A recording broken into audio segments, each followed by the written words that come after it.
deep into the 2020 Arizona Senate race. So this is going to be a new series where I'm going to do analysis individual states. So it's going to be for state of Arizona. So for example, this case is going to be Senate, and I'm also going to be doing a presidential analysis for each individual state that are swing states and the competitive states. So first factor I'm going to be looking at is the polls. What are the polls indicating with this Senate race? First thing that I'm going to say is that we've seen some overwhelming support for Mark Kelly in the polls. We have almost 10-point leads. That's almost the average, 10 points. So think of a Democrat that barely won the Senate race in 2018. Democratic Party in general. Think that they would go on to win a race by 10 points. Okay, and I'm going to give you the factors for this. Why I think this is happening. Martha McSally was very unpopular in 2018, and she will continue to be unpopular because she will be unpopular. And yeah, we can see many of these latest polls. So the most latest is this from May 30th to June 6th poll. It's 13 points for Mark Kelly. So we take that average out and things like that. And we can say that Martha McSally barely has any chance of winning this race. What if we listen to the polls?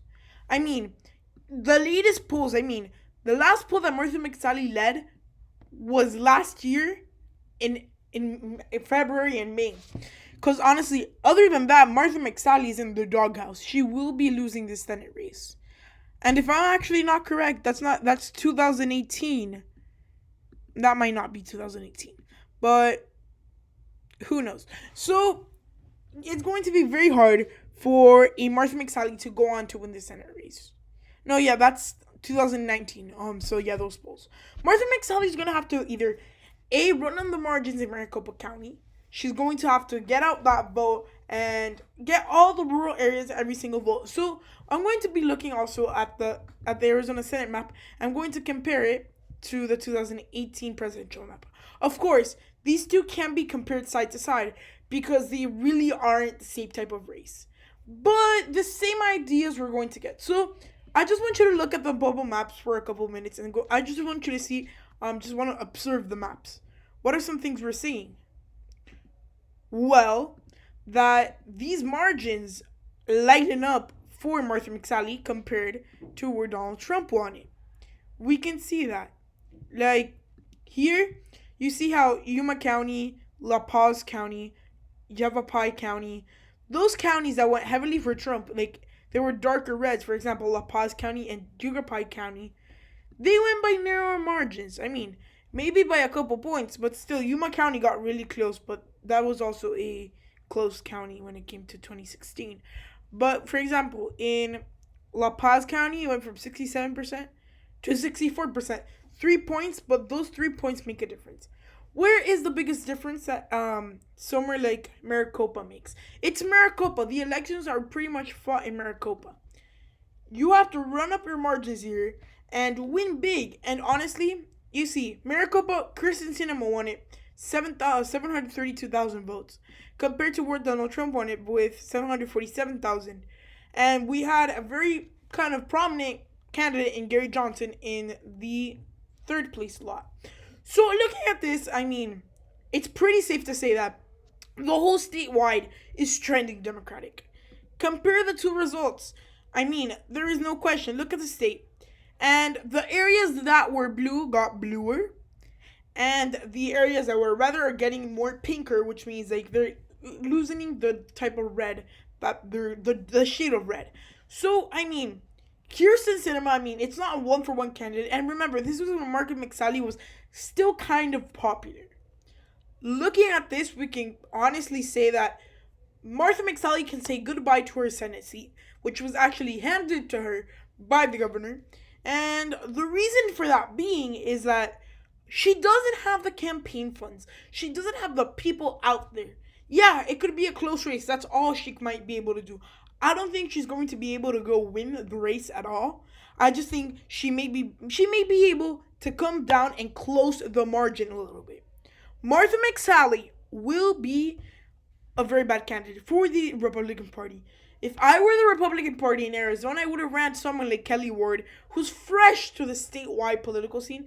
Probably lose still, but not by as big of a margin. So yeah, we can see here the both counts in Maricopa and things important in the biggest counties. You have to run up the margins in Tucson and Phoenix for Democrats to win, and these smaller counties. For Republicans, you have to have Mojave go big, and then all your other counties, Yuma County, the one by the border, go big. And honestly, that's another big Donald Trump won by, it was a lot tighter in 2016, and someone like Martha McSally took it by a little more. So if she can level out those areas that went too heavily for someone like Donald Trump compared to, they went a little bit less heavily for Donald Trump, my bad, and they went a lot more heavier for someone like Martha McSally, I mean, she has to go out and win more votes in Yuma County to be able to at least have a chance of not losing by landslide margin. Because look at these polls. I mean, you're not going to tell me that Martha McSally is going to be able to win. I mean, if you're listening to the polls, again, these polls are not right, but at the end of the day, we don't know what's going to happen. I mean, if you ask me right now, Martha McSally, if you told me he's going to win by 2 or 3 points, I would be, what are you saying?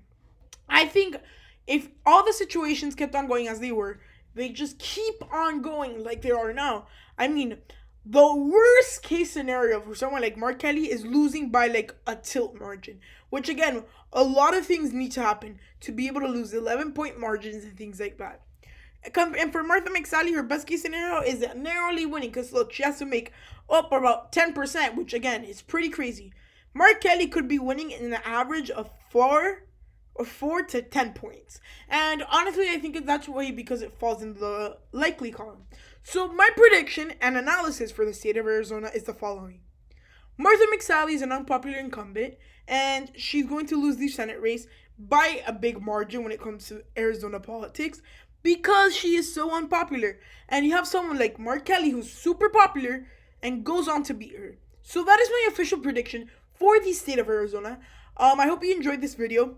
Like I said, I'm going to start making more videos like this, and we're going to go deep into each individual race. And yeah, so guys, I hope you enjoyed the video. Please check out the pre-giveaway link and the subscriber decided election night down below, and I hope you enjoyed the video. And goodbye.